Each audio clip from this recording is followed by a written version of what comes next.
I'm the dad of 4 kiddos.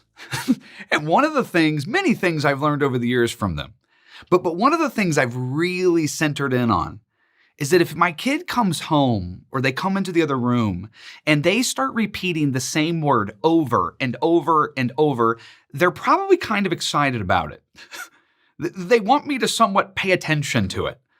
I mean, it's like my youngest not too long ago, he came home and he was talking about his new school and his new playground. And he was like, Dad, I was out on the playground at recess and I went down the slide and then went over and got my buddy and we went down the slide and I went back up the slide and I went down the slide. And so I was like, so you kind of like the slide. Like that's kind of, I can kind of get the point because he repeats it over and over and over. And the Bible is the same way. If in a small amount of space, the Bible repeats a word over and over and over, you might want to pay attention to it because that might be the key point of the text. In Daniel chapter 3, the first 15 verses, the word worship in English is repeated 9 times. 9 times, just over and over and over. It's like worship, worship, worship, worship. So the point of Daniel 3 might have something to do with worship. When we dive right into the first verse, King Nebuchadnezzar, coming fresh off of this vision in Daniel 2 of this giant statue with the head of gold. Chapter 3, verse 1 says this, King Nebuchadnezzar made an image of gold, 60 cubits high, that's about 90 feet high, and 6 cubits wide, 9 feet wide. He makes this enormous image, probably based off of his dream. And then he decides to attach the image to worship. He sends out a decree that everyone is to worship this image. And if they don't, verse 6 tells us what happens. Whoever does not fall down and worship will immediately be thrown into a blazing furnace. You see, in the first 15 verses, worship is repeated 9 times. Why? Because in the book of Daniel, worship is war. Let me say that again. In the book of Daniel, worship is war. It's where the battle is fought. It's where the enemy is targeting. It's what God expects for him. Because when we worship, we are pledging allegiance. When we worship, we are claiming an identity. When we worship, we are transforming into someone else. Worship is war. And Nebuchadnezzar, at the beginning of chapter 3, draws the battle lines. It's wartime, and worship is the center of it. You see, in the ancient world, worship was a parasitic relationship.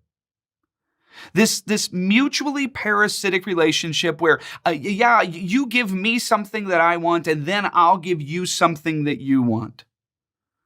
All of the ancient deities, they had this bloodlust for sacrifice. If you give me sacrifices, then I will give you power, because that's what all the kings and all of the kingdoms were desiring. In the ancient world, you would have the deities that you're worshiping, the gods they're worshiping, that were latched onto you and demanding something from you, and you were doing the same. You were latched on to the deity. You were worshiping the deity because you were expecting something in return. Nebuchadnezzar is desiring power, prominence, and he's using his authority to get it. And the center of how he accomplishes all of this is through worship.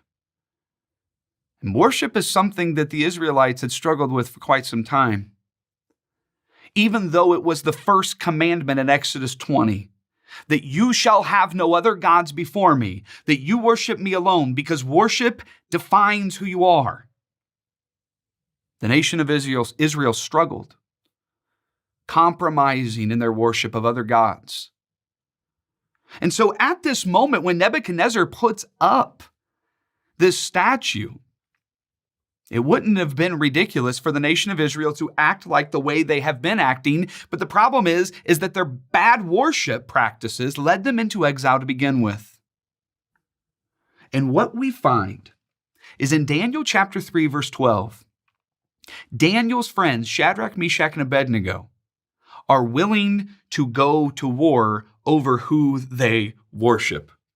In Daniel chapter 3, verse 12, it says this: "There are some Jews," this is what the chief priests are tattling to Nebuchadnezzar about. "There are some Jews whom you have set up over the affairs of the province of Babylon, O king, Shadrach, Meshach, and Abednego, and they pay no attention to you, your majesty. They neither serve your gods nor worship the image of gold you have set up. You have given them things, but they are not giving you worship in return. They are not agreeing to this parasitic relationship, and their worship reveals their true allegiance. Their worship reveals their true identity, because in the ancient world, in the book of Daniel, worship is war. And when Nebuchadnezzar heard that these three officials were defying his decree, he lost his mind. He became enraged, and he brings Shadrach, Meshach, and Abednego into his presence to confront them. He comes after them and he says, "You either worship this statue or I will throw you into the fiery furnace." Here's the problem at this point. If you know how the story goes, you might miss the point. See, yes, as the story goes, they end up saying, "We're not going to worship your statue." And Nebuchadnezzar gets really ticked, and he takes the furnace and makes it up really hot so that even when the people are trying to throw in Shadrach, Meshach, and Abednego, they die. And then whenever the Shadrach, Meshach, and Abednego are in the fiery furnace, a fourth person appears, and Nebuchadnezzar's like, "Oh my goodness, they're walking around and they've not been hurt," and they come out unfazed. They come out unsinged. If you know how the story ends, you actually might miss the point of the story. Because the point of the story has very little to do with the rescue. The point of the fiery furnace is not that they worshiped God and were delivered from a fire. The point of the fiery furnace is that we worship God because of who he is, not because of what we get. You see, listen to how Shadrach, Meshach, and Abednego confront Nebuchadnezzar's demand to worship the statue. Shadrach, Meshach, and Abednego, verse 16, replied to the king, "King Nebuchadnezzar, we don't need to defend ourselves before you in this matter. If we are thrown into the blazing furnace, the God we serve, he is able to deliver us from it, and he will deliver us from your majesty's hand." But notice what they said there. He'll deliver us from you, even if it means we die. I mean, he could save us, but that's not the point. Verse 18, "But even if he does not, we want you to know, even if he does not rescue us, we want you to know, your majesty, that we will not serve your gods or worship the image of gold you have set up." You see, Shadrach, Meshach, and Abednego are saying this: we do not worship God because of what we get. We worship God because of who he is. This isn't some parasitic relationship where we give him something and he gives us something, but we're mutually dependent. No. Even if we die in the furnace, it does not change our allegiance. It does not change our worship. It does not change who we are and who we belong to. Because worship is war. But a lot of the times, you will cash in this key weapon in the battle simply because you don't get your way. Listen, God is not a cosmic Santa Claus in the sky, and that's something we Christians need to come to terms with. He is not some God in the sky that if you do good things, then you get put on the good list and then you get good stuff. That you get all the health that you could possibly want, or all the wealth. If this is your picture of God, don't be surprised that when you're in exile, you will not only be willing to compromise, but you will abandon you will reject him and choose instead to worship another deity, declaring allegiance to another. You see, one of the things that's fascinating is that when they come out of the fiery furnace, Nebuchadnezzar's response tells us the point of this chapter. He says this, talking about Shadrach, Meshach, and Abednego. He says, they trusted in their God and defied the king's command and were willing to give up their lives rather than serve or worship any god except their own God. And that was very paradigm shifting for him. Because notice how his worship was centered on what he gave them or did not give them. He says, but there's something deeper here with these Jews and their God, because they worship him because of who he is, not because of what they get. You see, in the book of Daniel, worship is war. Because worship defines who you are. Or let me even say it a different way. Because when you worship, you become someone different. Or another way we could say it is that who you worship,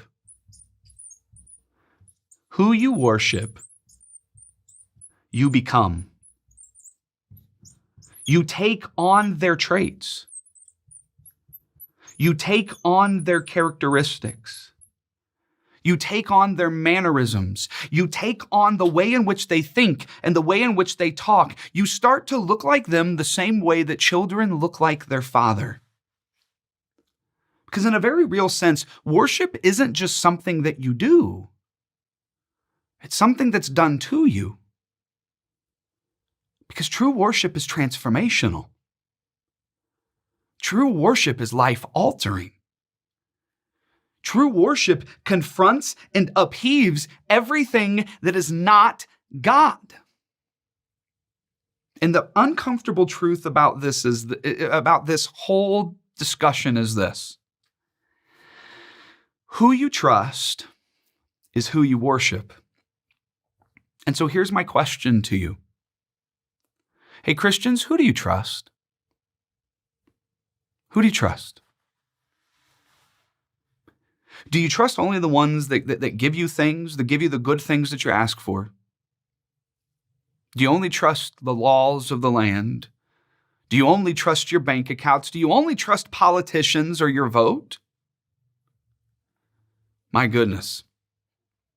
I dread every 4 years in the church election season.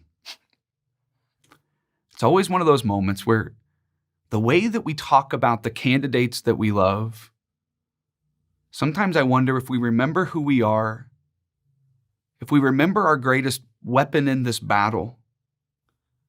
Because the way that we talk about the other side, especially if our side loses, is almost as if everything has crumbled. Several years ago, I did something really stupid. The day after the election for Obama's second term, I went on Facebook. Why would you do that? Here's a rule of thumb. Stay away from all social media anytime there's an election.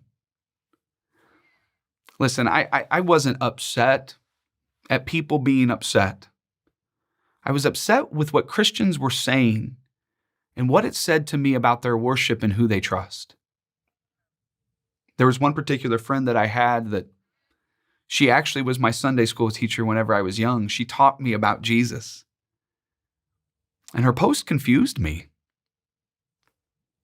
She said, last night, whenever I heard the results of the election, I began to weep. She said, in fact, I cried myself to sleep last night.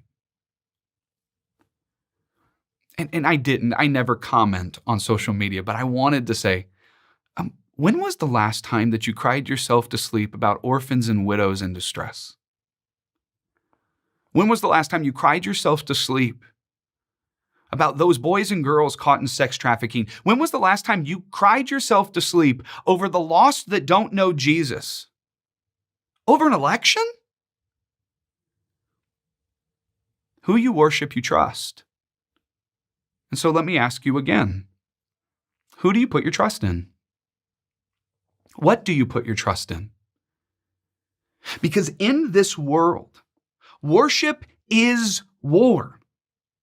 What we put our trust in is the way in which we fight, regardless of what happens, regardless if we get our way or we don't. Our worship never changes because we don't worship God for what we get. We worship God because of who He is. And the truth of the matter is this: worship is directly connected to identity because who you worship, you become, you begin to look like.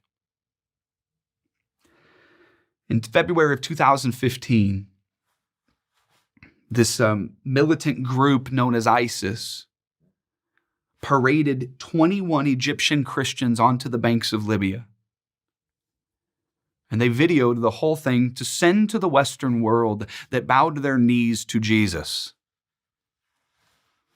And in this moment, as they began chanting songs in worship of their God, one by one, each of the 21 Christians were beheaded.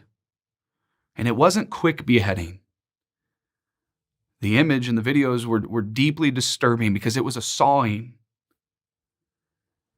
And it was in a different language, so it was hard to understand. But they came across two young men who, as they were cutting their heads off, they were screaming something out in their native tongue. On another video that I found, it was actually a radio station where a caller called in and said, "Those two men that you're talking about were my brothers, both of them. I had two brothers that were killed that day."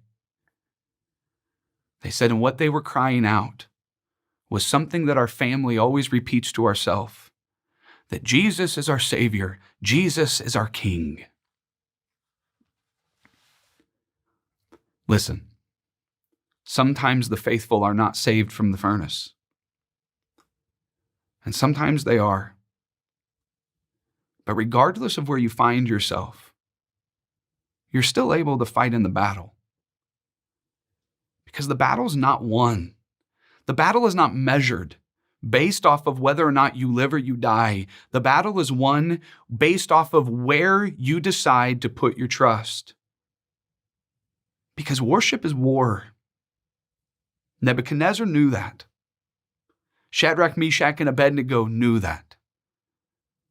My question for us today in the church is this: do we know that? That worship is war.